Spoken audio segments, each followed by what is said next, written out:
BA बाग प्रथम में समाजशास्त्र की सिद्धांत पुस्तक में हम समाजशास्त्र की उत्पत्ति, उसकी परिभाषाओं का अध्ययन कर रहे थे। आज हम समाजशास्त्र की प्रकृति व उसकी विषय वस्तु का अध्ययन करेंगे।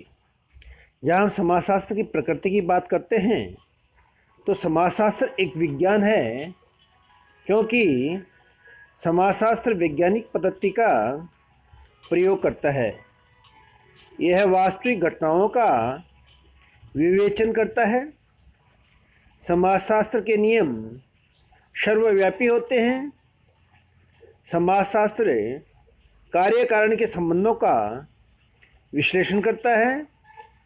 समाजशास्त्र नियमों की परीक्षा और पुनः परीक्षा करता है तथा वर्तमान के आधार पर भविष्यवाणी करता है। ये उपयुक्त सभी गुण हैं जो विज्ञान में विद्यमान होते हैं, इसलिए समाजशास्त्र की प्रकृति को वैज्ञानिक माना गया है। जो समाजशास्त्र की जो वास्तविक प्रकृति है उसके बारे में यदि हम अध्ययन करें तो रॉबर्ट ब्रिस्टेड ने समाजशास्त्र की वैज्ञानिक प्रकृति की सीमाओं का उल्लेख करते हुए अपनी पुस्तक सोशल ऑर्डर में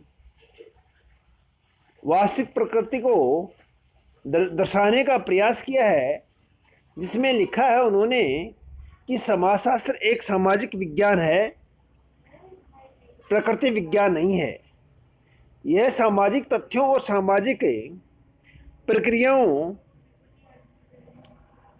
का अध्ययन करता है, प्राकृतिक घटनाओं का नहीं। इसका दूसरा बिंदु है, समाजशास्त्र एक विशुद्ध विज्ञान है। समाजशास्त्र का उद्देश्य मानव समाज से संबंधित वास्तविक ज्ञान का संग्रह करना है। समाजशास्त्र सामाजिक सिद्धांतों का निर्माण करता है, उनको सामाजिक जीवन पर लागू नहीं करता।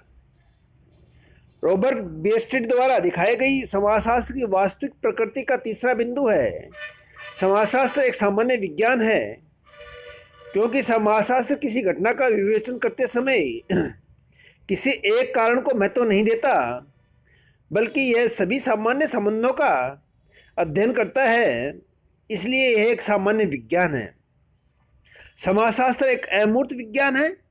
अमूर्त का तात्पर्य होता है वह वस्तु जो दिखाई नहीं देती, अमूर्त वस्तु कहलाती है।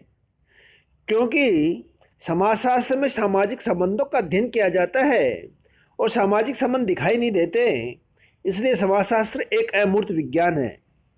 इसका अगला बिंदु है, समाजशास्त्र तार्किक व अनुभवसिद्ध विज्ञान है। अर्थात समाजशास्त्र में तर्क का महत्व होता है और तर्क वैज्ञानिक पद्धति को दर्शाता है। इसके अतिरिक्त समाजशास्त्र में हमारे द्वारा एकत्रित अनुभवों का भी विशेष स्थान होता है। ब्रिस्टेड द्वारा प्रदर्शित वैज्ञानिक प्रकृति का अगला बिंदु है, समाजशास्त्र एक वास्तविक विज्ञान है। उनके अनुसार समाजशास्त्र आदर्शात्मक विज्ञान नहीं है, क्योंकि समाजशास्त्र केवल वास्तविक परिस्थितियों का अध्ययन करता है, इसलिए समाजशास्त्र में केवल क्या है का अध्ययन किया जाता है, न कि क्या होना चाहिए। इस प्रकार से ब्रिस्टेड ने समाजशास्त्र को विज्ञान बनाने के लिए गहन प्रयत्न किए। अब हम समाजशास्त्र की विषय वस्तु का अध्ययन करेंगे। देखिए, इलाइम दुर्खीम ने समाजशास्त्र की विषय वस्तु को 3 भागों में बांटा। पहला है सामाजिक रचनाकार, दूसरा है सामाजिक देहिकी तथा तीसरा है सामान्य समाजशास्त्र।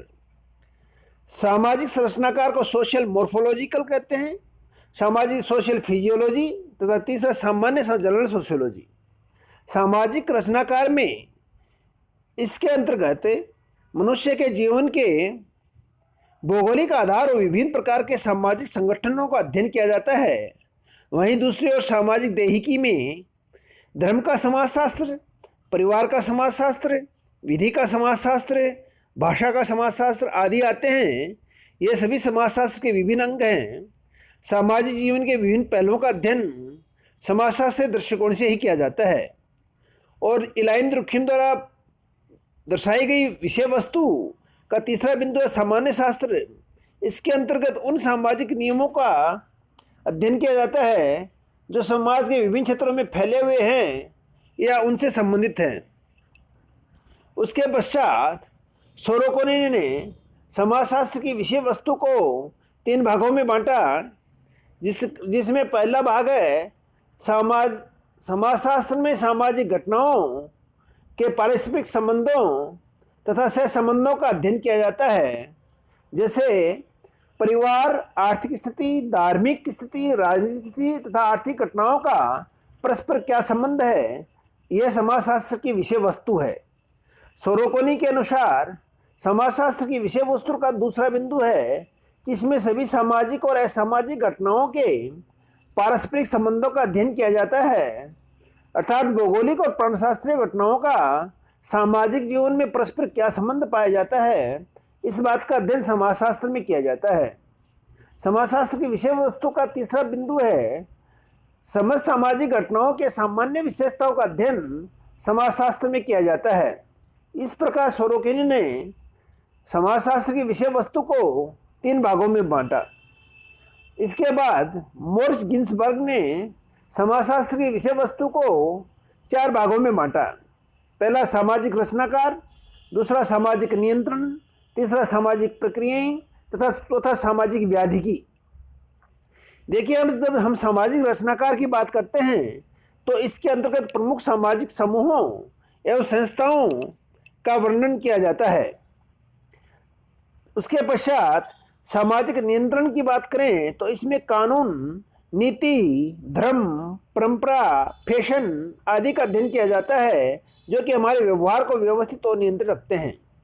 उसके पश्चात इस विषय वस्तु का अगला बिंदु सामाजिक प्रक्रियाएं। इसके अंदर व्यक्तियों और समूहों के मध्य होने वाले विभिन्न प्रकार की अंतःक्रियाओं का अध्ययन किया जाता है। इस मोरिस गिन्सबर्ग द्वारा दर्शाई गई समाजशास्त्र की विषय वस्तु का चौथा बिंदु है सामाजिक व्याधिकी, जिसके अंतर्गत सामाजिक विघटन, अनुकूलन की असफलता आदि का अध्ययन किया जाता है। इस प्रकार से अलग अलग विद्वानों ने समाजशास्त्र की विषय वस्तु को अलग अलग भागों में बांटा। धन्यवाद।